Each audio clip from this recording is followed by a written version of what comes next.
Bonjour à tous et bienvenue dans cette deuxième vidéo de Monsieur Je sais tout. Aujourd'hui je vais encore vous parler d'un sujet méga intéressant qui est le pétrole. Tout simplement le pétrole en 2020 c'est un énorme bordel.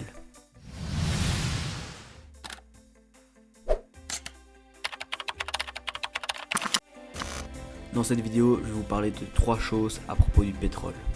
La première et la deuxième sont tout simplement comment le pétrole est produit et trouvé. Donc la première ça sera sur terre et la deuxième sera sur mer, et sur mer on ira voir un peu plus en profondeur comment ça fonctionne sur une plateforme sur mer. Et la troisième chose dont je vais vous parler à propos du pétrole, c'est tout simplement le pétrole avec le coronavirus, et je vais vous expliquer comment toute cette crise s'est créée et fonctionne.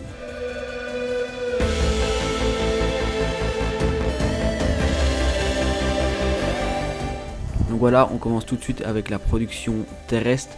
Donc la production qui est directement faite sur la terre et non sur des plateformes sur la mer comme d'autres font. Sur terre, tout commence avec les géologues. Les géologues vont aller étudier les emplacements pour trouver l'emplacement avec le plus de potentiel où ils vont pouvoir extraire le plus de pétrole possible.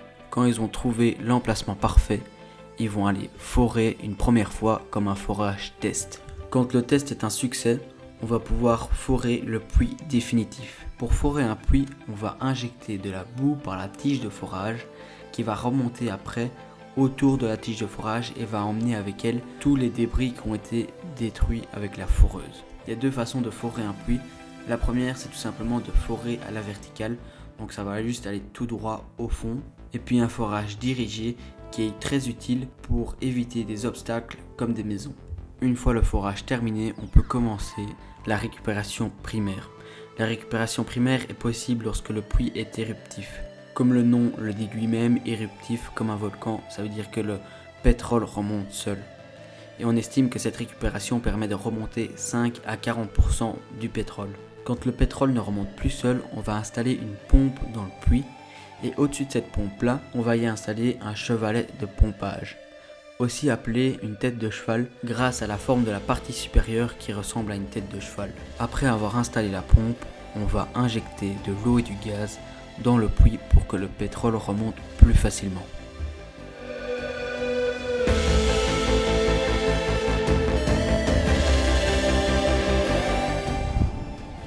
Après la recherche et la production du pétrole sur terre, on va s'intéresser maintenant à la production et la recherche en mer. Et ça demande beaucoup plus d'organisation parce que tout simplement c'est en mer beaucoup plus difficile d'accès et des très gros moyens sont déployés pour atteindre au pétrole et ça coûte aussi beaucoup plus cher.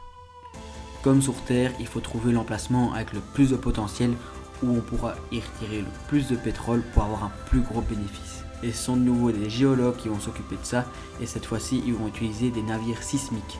Les navires sismiques vont naviguer sur la mer et vont produire des ondes sismiques grâce à des canons à air ou à eau. Ces ondes-là vont descendre jusqu'au fond de la mer et vont ricocher sur le fond de la mer et vont remonter directement vers la surface, où il y a des récepteurs pour tout simplement analyser le son que le ricochet a produit pour voir s'il y a du pétrole ou pas.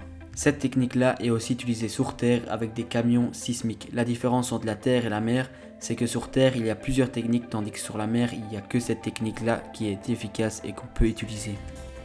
Une fois qu'on a analysé les données et qu'on a trouvé l'emplacement parfait, on va y installer une plateforme. Ensuite, on va forer et on va récolter le pétrole. Sur ce genre de plateforme, il y a trois sortes de métiers. Il y a tout d'abord les gens pour la production, donc ceux qui s'occupent de l'extraction du pétrole. Après, il y a ceux qui vont faire la maintenance. Eux vont faire en sorte que tout se déroule bien sur la plateforme et que tout le matériel soit opérationnel. Et puis le dernier type de métier, c'est tout simplement le service. Le service, donc, ils vont faire à manger, qui vont faire le nettoyage. En grosso modo, c'est tout simplement eux qui vont s'occuper du reste des gens qui sont sur la plateforme. L'entreprise derrière tout ça, donc qui va employer les personnes, qui va investir son argent là-dedans, va essayer de minimiser un maximum le nombre d'employés sur la plateforme. Car les gens qui travaillent sur ce genre de plateforme ont un salaire assez élevé. Et aussi pour les nourrir, ça coûte très cher, car pour amener la nourriture là-bas sur la plateforme, ça coûte assez cher. Et pour amener le personnel, ça coûte aussi très cher, car tout est fait par hélicoptère. Et c'est pour ça que toutes les personnes qui travaillent pour l'organisation, mais qui travaillent derrière des bureaux et qui ne sont pas nécessaires pour l'extraction directe du pétrole, vont travailler Non sur la plateforme, mais bien sur la terre ferme dans des buildings et dans des appartements. Et la question que tout le monde se pose, c'est bien évidemment combien est-ce que ça coûte une plateforme comme ça. Je vous invite à mettre la vidéo en pause et à essayer de deviner dans les commentaires combien est-ce que coûte le développement, la construction et l'installation d'une plateforme comme ça.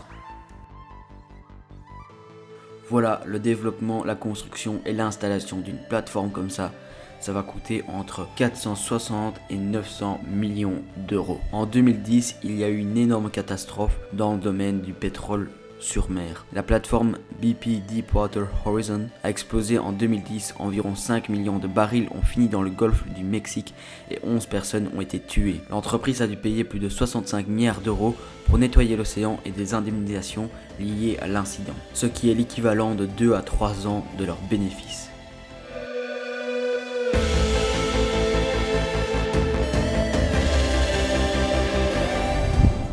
Vous en avez certainement entendu parler, le pétrole a eu une énorme crise et a été jusqu'à moins 40 $ le baril. Et l'origine de la crise, c'est tout simplement le coronavirus. Parce que à cause du coronavirus et à cause du confinement, on a eu un moins 25% dans la consommation du pétrole. Et comme les entreprises qui produisent le pétrole n'étaient pas prêtes à cette crise, ça crée une surproduction, ce qui a donc créé une inondation des réservoirs, donc ce qui veut dire que les producteurs n'ont plus de place où stocker les barils. Ils vont donc baisser leur prix pour essayer de liquider leur stock. Et comme je l'ai dit, le prix du baril est même descendu jusqu'à moins 40 $, ce qui veut dire que les producteurs vont payer 40 $ pour que leurs clients viennent chercher leur baril. Et vous vous demandez peut-être pourquoi est-ce qu'ils vont payer les gens pour qu'ils viennent chercher leur baril et pourquoi pas tout simplement les stocker. Et bien c'est tout simplement parce que ça coûte plus cher aux producteurs de les stocker que de payer pour les liquider. Car pour stocker du pétrole, il faut avoir une place adéquate qui est assez sécurisée et de la maintenance, et il faut aussi payer par exemple de l'électricité, de l'eau, etc. pour ces bâtiments-là. Pour faire face à la crise, un accord entre Trump, Poutine et l'Arabie Saoudite a été signé pour que les producteurs baissent leur production de 8 millions de barils. Et beaucoup de particuliers ont perdu beaucoup d'argent parce qu'ils ont investi dans la bourse. Quand ils ont vu le pétrole descendre vers les 5 $, 10 $, 2 $, eh ben ils se sont tout simplement dit ok, c'est le moment, ça va remonter maintenant, on va acheter maintenant, mais ils n'étaient pas prêts à la descente aux enfers des moins 40 $. Voilà, c'est tout ce que j'avais à vous raconter. J'espère que vous avez apprécié la vidéo, que vous avez apprécié le sujet. N'hésitez surtout pas à mettre un like si vous avez apprécié la vidéo, un commentaire pour me donner d'autres sujets, d'autres idées, ou sinon dire que vous avez aimé la vidéo ou des critiques si vous en avez. Et il y a plein d'autres vidéos super intéressantes qui arrivent, donc n'hésitez surtout pas à vous abonner. Moi je vous dis à la prochaine, ciao.